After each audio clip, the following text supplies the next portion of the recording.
Baik, bismillahirrahmanirrahim. Assalamualaikum warahmatullahi wabarakatuh. Mas Waikor yang saya banggakan, berapapun yang hadir dalam perkuliahan adalah cerminan dari keteguhan dan semangat untuk mengembangkan kapasitas keilmuan dalam pribadi kalian masing-masing. Yang hari ini belum masuk, semoga saja nanti segera bisa bergabung. Kalau yang berhalangan, semoga nanti bisa sambil belajar mandiri. Kalau ada kesulitan nanti bisa ditanyakan ke Pak Aris. Karena waktu kita terbatas, dan kita juga harus membatasi budget terkait dengan perkuliahan jarak jauh ini melalui modus tatap maya Zoom, maka saya percepat saja. Teman-teman yang lain nanti biar sambil menyesuaikan. Sudah tampil di layar ya, Arif sama Wahyu? Sudah, Pak. Ya. Sudah. Iya. Tatap muka yang ketiga ini terkait dengan fisik olahraga adalah pembahasan yang ketiga, struktur otot dan penggunaannya pada saat pelatihan. Nah, ini yang akan kita pelajari.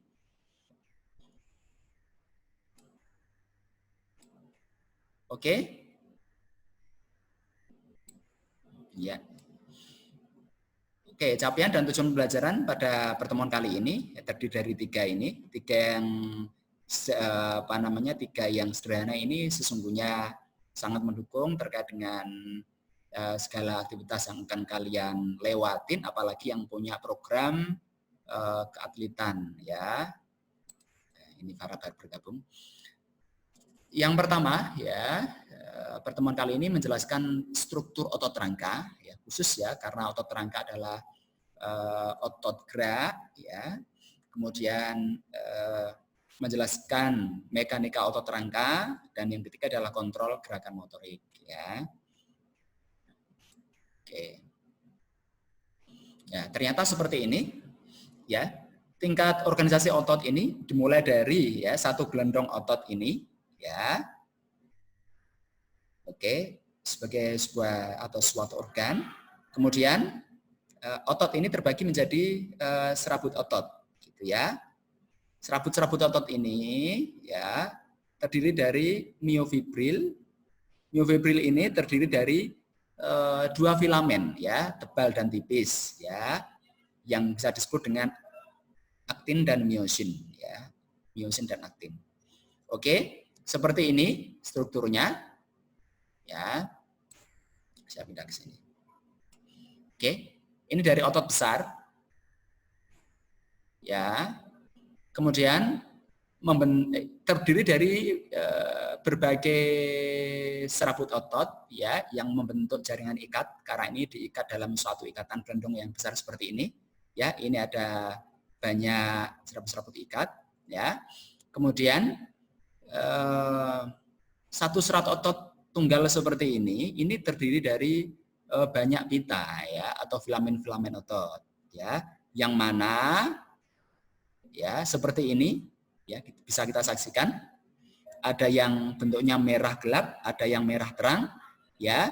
Yang gelap ini disebut dengan pita A ya, katakan begitu. Yang terang ini disebut pita I, katakan begitu ya. Nah, ini dalam satu miofibril. Nah, kemudian ya kalian saksikan seperti ini ya. Ternyata kalau dipotong-potong lebih kecil ya, strukturnya itu seperti ini. Dalam satu benang seperti ini tersusun dari banyak ternyata ya. Banyak filamen-filamen. Filamen tebal ini dikenal, yang merah besar ini ya, dikenal dengan miosin ya. Dan yang biru-biru ini, yang tipis ini, filamen tipis disebut dengan aktin. Ya, untuk lebih jelasnya nanti akan kita bahas pada pertemuan yang akan datang, pertemuan keempat ya. Nah, filamen tebal itu seperti ini ya. Ini namanya miosin, punya banyak kepala. Ya, disinilah tempatnya nanti otot berkontraksi, dia meregang atau memendek. Kalau otot berkontraksi, ini saling menarik ya. Jadi kepala miosin atau head miosin ini akan menarik filamen tipis atau aktin ya. Ini ada perlekatan bunder-bunder ini, gelondong-gelondong ini ada perlekatan dengan kepala ini ya. ketika terjadi fosforilisasi ya atau glikolisis atau lisisnya fosfor dari ATP menjadi ADP, maka dihasilkanlah energi ya yang membentuk jembatan ya. Jadi ini menempel dengan ini disebut jembatan, katakan ini. Kepala-kepalanya ini ya, serabut kepala-kepala ini dalam filamen tebal yang menempel pada ini ya. Kemudian dia akan menarik sehingga dalam satu sarkomer ya, sarkomer itu satu ini ya yang dibatasi dengan ini, dibatasi dengan garis Z ini ya. Dia akan memendek ya sehingga otot terkonsentrasi ya, atau menarik, katakan begitu. Sistem kerjanya otot itu adalah kontraksi ya atau menarik gitu ya. Dia jadi memendek. Oke. Nah, prinsip utamanya itu dulu. Oke. Nah, keterangan gambar tadi sudah kita ini. Ternyata dalam sebuah serot otot ini ya dapat mengandung sekitar 16 miliar filamen tebal dan 32 miliar filamen tipis loh. Betapa besarnya ternyata ya di balik tubuh kita yang sifatnya mikro ya ternyata terdiri dari luar biasa ya miliaran ya gabungan sel-sel ini ya yang membentuk filamen tebal dan filamen tipis ya, dan semua tersusun rapi dalam suatu pola yang rapi ya di dalam miofibril. Oke, ini tadi ya, miofibril itu hanya satu pita ini ya. Terdiri dari miliaran filamen tebal dan tipis. Ini seperti ini ya.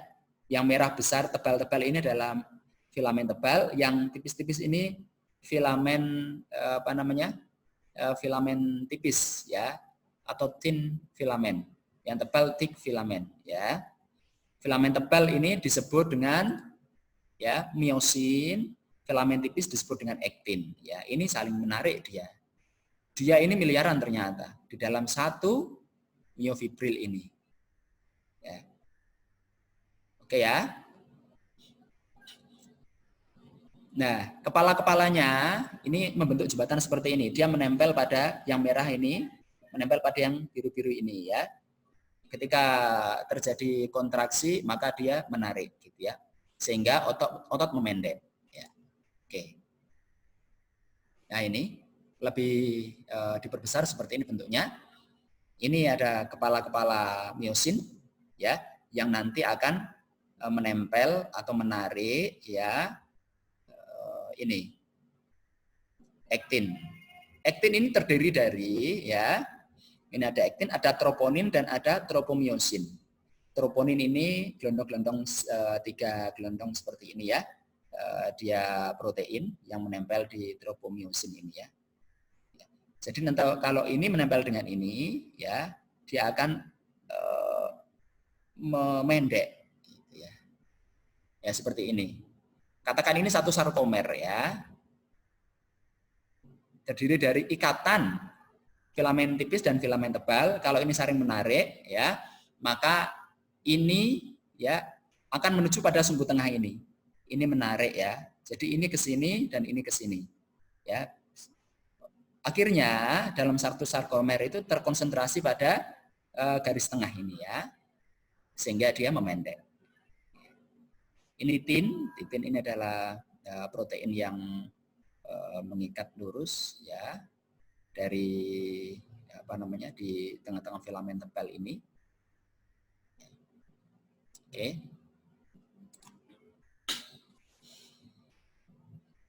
Sampai di sini ada yang ditanyakan? Atau pertanyaan nanti saja ya disimpan ya. Kita cepat saja. Oke. Baik, Pak. Oke, baik. Nah, kemudian sistem kerja atau mekanika otot rangka kita itu seperti ini. Ya. Ini adalah contoh orang yang mengangkat beban. Ini bebannya seperti ini. Nah, diasosiasikan seperti ini. Ini otot kita. Ya. Yang mengangkat beban seperti ini ya. Nah. Jadi, secara mekanika ya, otot ini menggerakkan antara tulang dengan tulang, ya, yang disambungkan oleh sendi. Sendinya di sini ini persendiannya ya.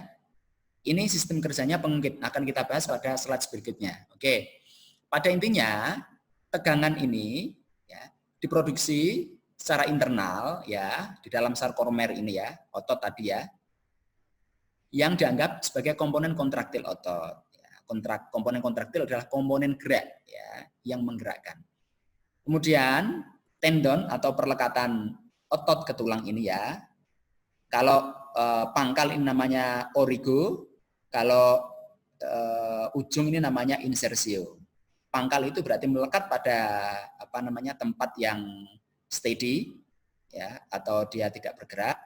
Kalau insersio ini adalah melekat pada daerah yang bergerak ya. Jadi seperti ini. Ini origonya dari sini tendonnya. Ya. Namanya tulang apa? Humerus ya. Ujungnya dari atas seperti ini ya. Insersionya menempel pada ya radius dan ulna ini ya.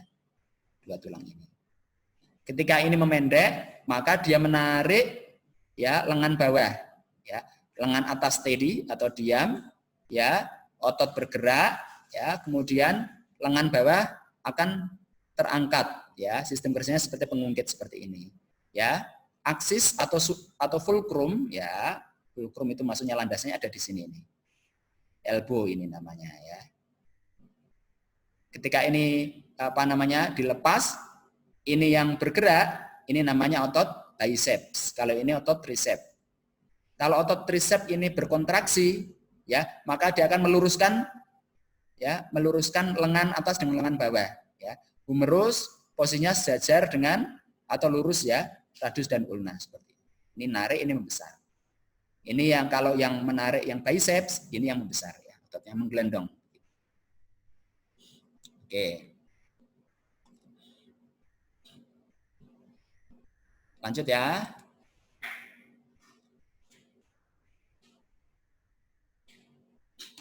Nah, otot ini biasanya melekat paling sedikit dengan dua tulang yang berbeda, ya, melewati suatu sendi. Ya, ini ada berapa tulang? 3 tulang ya, humerus, radius dan ulna. Ya, melewati sendi. Ya, sendinya sendi bahu. Sendi engsel ya, sendi siku. Ya, melewati sendi melalui tendon. Ya, tendonnya berarti tempat lekatnya otot kepada tulang. Ya, lekatnya ini di kepala humerus dan di pangkal radius ya, tulang lengan bawahnya ya. Ketika otot memendek sewaktu berkontraksi, maka posisi sendi berubah karena tulang bergerak relatif terhadap tulang yang lain ya. Oke. Kemudian fleksi ya, ada gerak menekuk, fleksi ini ya. Ini karena kontraksi otot bicep. Kalau kemudian relaksasi, ini karena ya otot tricep. Kalau ini yang kontraksi, maka ini meluruskan. Ya.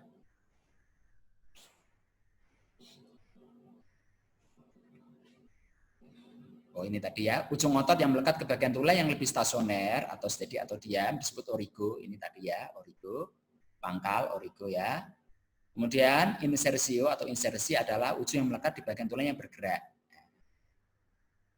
Oke. Berarti pada fenomena ini origonya berada di ujung tulang humerus ya. Kemudian insersionya berada di ujung tulang radius. Oke. Ya, jenis-jenis kontraksi otot ini ada 3 ya yang diketahui.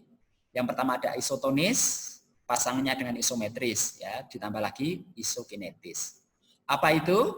Ya, isotonis itu adalah tegangan otot tidak berubah sementara, tetapi panjang otot berubah, atau secara bahasa lebih mudah itu tegangannya tetap. Ya. Jadi tegangannya tetap. Ya, bisa ininya berubah. Ya. Contohnya seperti ini. Gerakan isotonis ya. Ini tegangan tetap, tetapi panjangnya berubah, ya. Bisa memanjang dan memendek, tapi tegangannya tetap karena bebannya sama, bebannya tetap. Seperti ini, mengangkat dumbbell seperti ini atau mengangkat ya, barbel atau mengangkat apa ini ya, peluru ya, ini disebut dengan isotonis, hanya mengangkat. Nah, kalau isometris ya itu bebannya tetap, tetapi panjangnya tetap. Contoh seperti ini ya. Ini mengangkat besi ya yang katakan ini ya kompak ya, dia tidak bisa bergerak. Besi tertanam di tanah katakan begitu. Tidak bisa diangkat, bebannya tetap, panjangnya tetap soalnya kita tidak kuat mengangkat katakan begitu ya. Dengan beban dengan tenaga atau dorongan effort yang maksimal. Contoh lagi mendorong tembok ya, itu gerak isometrik ya. Mengeluarkan tenaga tetapi panjang otot tidak berubah. Nah, kalau isotonik itu berarti mengangkat benda-benda yang relatif beban lebih rendah daripada kekuatan ototnya gitu ya. Sehingga bisa diangkat. Bagaimana dengan isokinetis? Isokinetis ini adalah gerakan-gerakan tubuh kita yang secara konstan. Contoh ya. Kita push up dengan irama hitungan, misal begitu ya. Gerakannya konstan ya. Jadi terjadi laju pemendekan dan pemanjangan ya.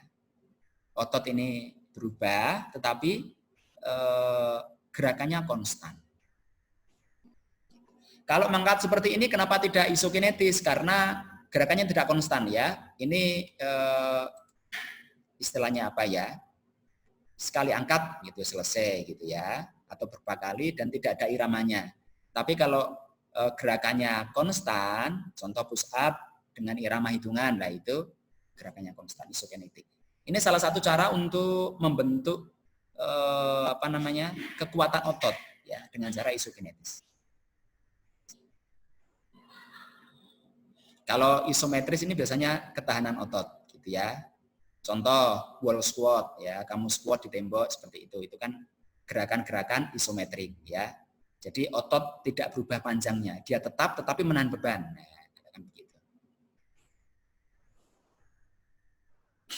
Nah, kemudian ada kontraksi yang lain ya, ada konsentris, itu adalah memendeknya otot. Jadi kalau otot memendek dinamakan konsentris. Kalau otot memanjang namanya eksentris, gitu ya. Nah, contoh dalam seperti ini ya. Kalau ini diangkat seperti ini, yang konsentris ini biceps, tricepsnya eksentris ya, dia memanjang. Tetapi kalau diturunkan seperti ini kebalikan ya. Tricepsnya yang konsentris, bicepsnya yang eksentris ya. Ada juga kontraksi lain ya yang otot rangka tidak menempel di antara tulang. Contohnya lidah ya. Dia menempel di tulang tetapi dia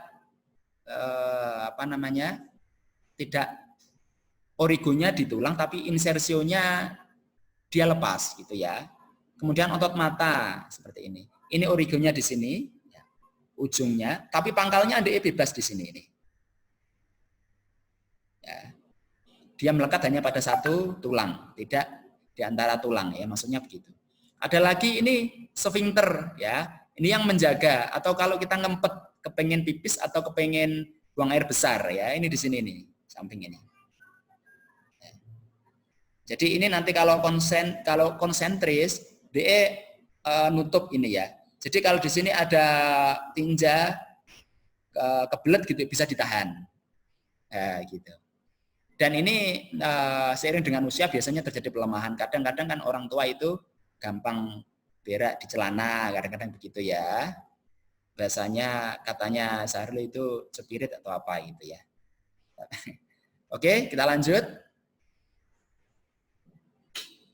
Nah. Hubungan beban dengan kecepatan kontraksi otot, ya. Jadi kontraksi konsentris, ya, beban dan kecepatan untuk pemendekan berbanding terbalik. Ya. Tetapi untuk eksentris, ya, beban dan kecepatan berbanding lurus. Maksudnya begini, ya, antara beban, ya, dan kecepatan. Kalau otot kita konsentris atau menegang, ya, kita mengangkat benda, ya, jadi berbanding terbalik. Semakin berat bebannya, maka kecepatannya semakin rendah. Ya, ini, semakin berat beban, maka kecepatannya semakin turun. Tetapi semakin ringan beban, kecepatannya semakin naik, semakin tinggi. Ya. Apalagi tanpa beban, ya, jadi akan semakin cepat gerakannya. Maksudnya begitu. Oke. Mekanika otot rangka, ya, unit interaktif otot rangka, tulang sendi membentuk sistem tuas yang saya sampaikan tadi, ya. Di tubuh, tulang berfungsi sebagai tuas, ya. Sendi sebagai fulcrum, fulcrum ini adalah landasan, ya, atau aksis. Kemudian otot menghasilkan gaya untuk menggerakkan tulang, gaya atau effort, ya, untuk menggerakkan tulang. Jadi prinsipnya seperti itu, ya, seperti tuas. Bagian tuas antara fulcrum dan titik tempat gaya ditimbulkan oleh otot disebut lengan gaya. Bagian antara fulcrum dan gaya yang ditimbulkan oleh beban disebut dengan lengan beban. Ya, ini lihat gambarnya. Nah, contoh seperti ini. Fulcrum ini landasan seperti ini, ya. Ini otot, ya. Lengan dayanya di sini ini. Ya, dia ketika memendek, maka dia akan terangkat ke atas. Beban, ya. Nah, ini lengan beban tuas. Jadi fulcrum atau landasannya di sini. Ya. Kalau ini menarik, maka ini mengangkat seperti ini, ya. Kalau otot bicep ini menarik atau konsentris, ya, atau kontraksi, maka dia akan mengangkat beban, ya, seberapa berat beban, ya. Kalau ternyata bebannya lebih ringan, ya, atau masih bisa diatasi dengan usaha atau effort dari otot, maka akan terangkat bebannya. Nah, seperti ini. Semakin berat beban, maka kecepatan gerak otot akan semakin turun. Semakin ringan beban atau gerakan tanpa beban, maka semakin cepat otot untuk bergerak. Lengan daya tuas ini seperti ini, ya, 5 cm katakan. Lengan beban tuas 35 cm. Rasionya 5:35 adalah 1:7. Nah, ini force of load, ini berarti gaya beban. Beban ini punya gaya karena dia dipengaruhi oleh gravitasi, ya. Seberat 5 kg. Jarak yang dipindahkan oleh tangan sama dengan 7 cm. Katakan begitu, ya. Kemudian kecepatan tangan sama dengan 7 cm per waktu. Kecepatan rumusnya itu adalah V sama dengan S per T atau jarak dibagi waktu, gitu. Kecepatan pemendekan otot sama dengan 1 meter per satuan waktu. Gaya otot yang mengarah ke atas adalah 35 kg. Gayanya 35 kg. Padahal beban yang diangkat 5 kg, tetapi gaya yang dibutuhkan untuk mengangkat beban seberat 5 kg dibutuhkan gaya otot sebesar 35 kg. Ya, ini, ya. Beban 30 cm.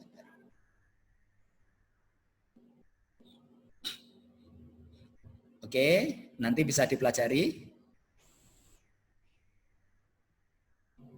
Kemudian, kekuatan kontraksi otot ini dipengaruhi oleh 2 hal ini, ya. Yang pertama, jumlah serat otot yang berkontraksi di dalam satu otot.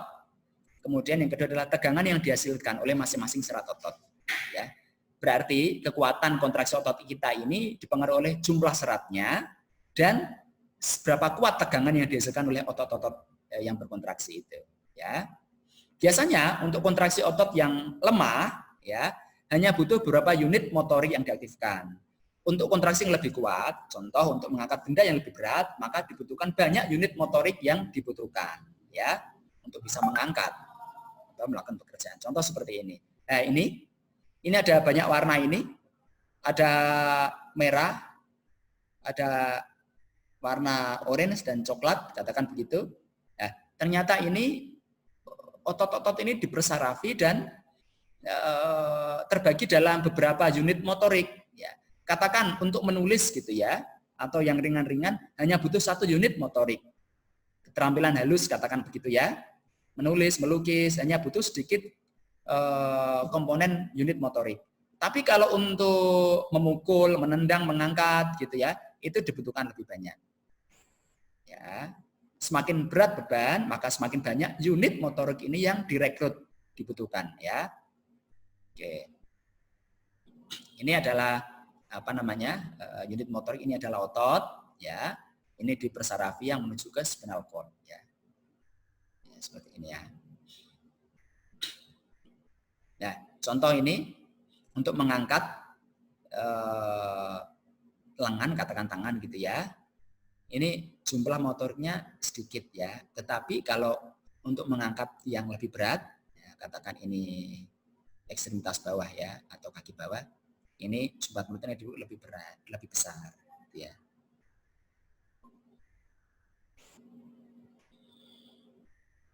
Oke, kontrol gerakan motorik.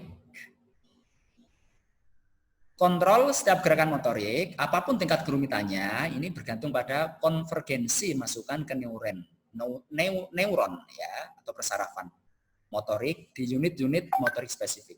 Ya. Neuron-neuron motorik pada gilirannya memicu kontraksi serat di otot dalam unit-unit motorik masing-masing. Oke. Contoh seperti ini ya. Ini ada proses ya rangsangan dari mata ya. Kemudian atau dari ini ya, atau dari kebutuhan apa yang dilakukan oleh kata ini ekstremitas atas ya, akan dikirim ya oleh reseptor perifer itu luar ya, ke afferent terminal neuron ya, yang diteruskan ke motor neuron.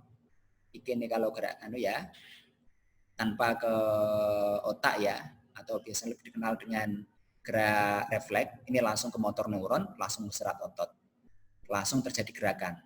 Ya kalau gerak reguler biasa, maka diteruskan dulu ke batang otak. Yang dibutuhkan apa dulu gitu ya, disambungkan. Kalau butuh gerak-gerak yang reguler atau yang lebih berat, misal begitu, ya ini lewat korteks motorik diteruskan ke motor neuron.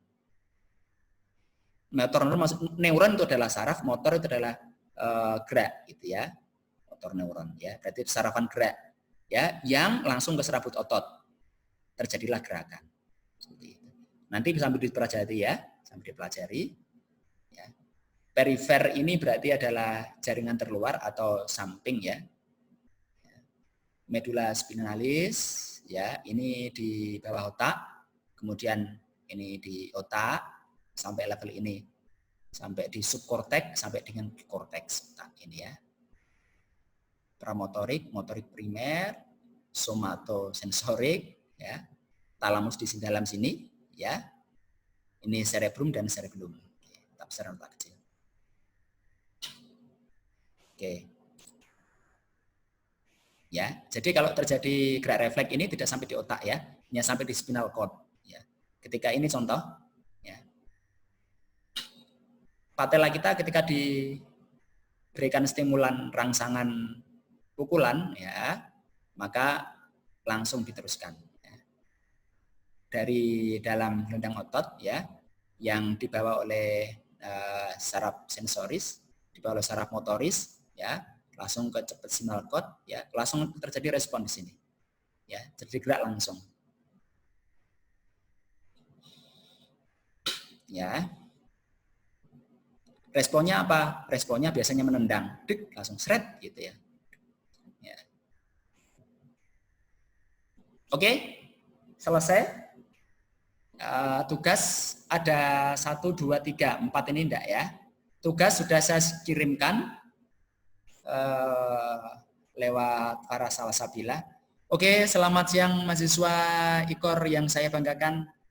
Saya present ada Arif, ada Sahrul, ada Wahyu, Novita, ada Atika, ada Farah, ada Hadi, ada Anissa dan Novita. Oh ini Dandi ya? Saya kira Hadi. Sorry ya Dan. Ya. Gimana kabarnya Dan? Lama nggak jumpa nih.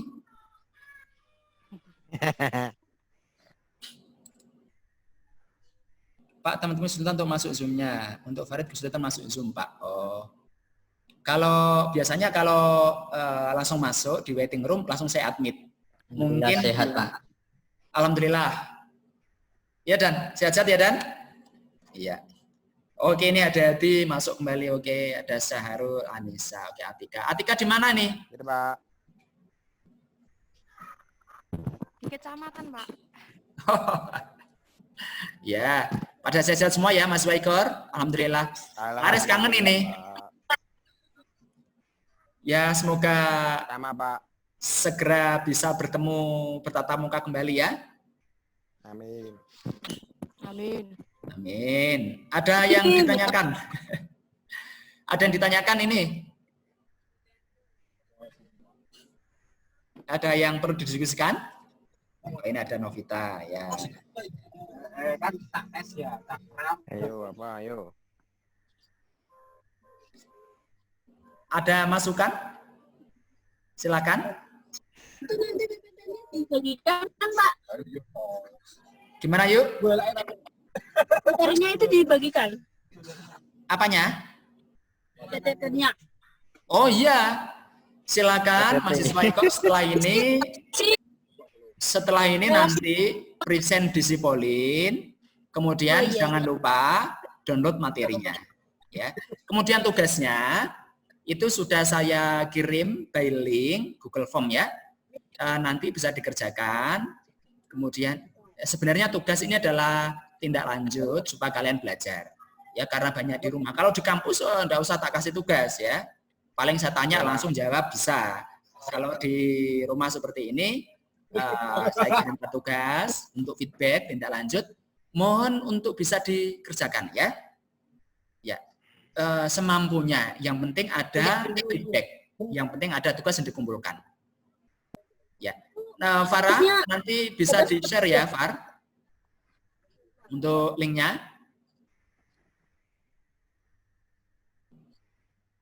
Oh ya, respon mungkin Farah ya. Pak Aris. Ya. Pak. Itu tugasnya ada minimal ngerjainnya nggak Pak? Oh iya. Waktunya sebelum pertemuan keempat sudah harus dikumpulkan. Terakhir berarti pertemuan keempat. Pertemuan keempat dengan Pak Aris lagi itu nanti sudah harus dikerjakan. Berarti waktunya seminggu, ya. Nggak usah terburu-buru. Tetapi semakin cepat semakin bagus. Langsung saya nilai. Soalnya yang pertama belum ngerjain. Oh, yang pertama belum kerjain. Tapi yang kedua udah ngerjain. Oh ya, nggak apa-apa. Ya. Nanti dirapel 1 dan 3 jadi 1 tugasnya. Ya yuk. Novita Ya, Pak, ada pertanyaan? Novita, Hadi ada pertanyaan di? Ngumpulinnya lewat mana, Pak? Kenapa? Ngumpulinnya, Pak. Ngumpulinnya di mana, Pak? Oh itu di Google Form. Langsung kalian kerjakan di Google Form. Ya. Oke, Pak. Itu kalian isi, ya kalian isi Gmail kalian, ya ada prasyaratnya harus mengisi di itu ya. Kemudian kerjakan di bawahnya, ya paling enak itu kerjakan dengan laptop gitu ya. Kemudian kalian salin ke Gmail. Oh ya, halo Mas, selamat pagi menjelang siang. Mas siang, Pak Fados. Sehat-sehat ya. Alhamdulillah. siap, Lur. alhamdulillah. Selamat. Terima kasih. Ya. Saroli dijalmi. Iya. Titip Wahyu ya. Nitip Wahyu jadi. Ya siap. Gawe kering, Mas.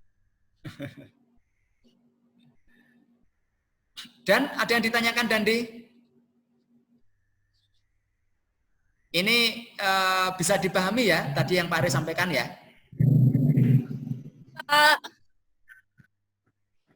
kesulitan mungkin karena belum dibaca. Nanti kalau sudah dibaca-baca, insya Allah nanti akan paham. Ya. Jadi prinsip dasar gerak pada alat gerak kita itu memang adalah otot ya. Otot yang menggerakkan alat-alat gerak ya, bersama dengan tulang, tentunya begitu. Ya. Yang mana kalau otot bekerja itu ya, yang jelas dia adalah berkontraksi ya, dengan spesifikasi memendek. Di ada tanya apa di Pak? Kaki saya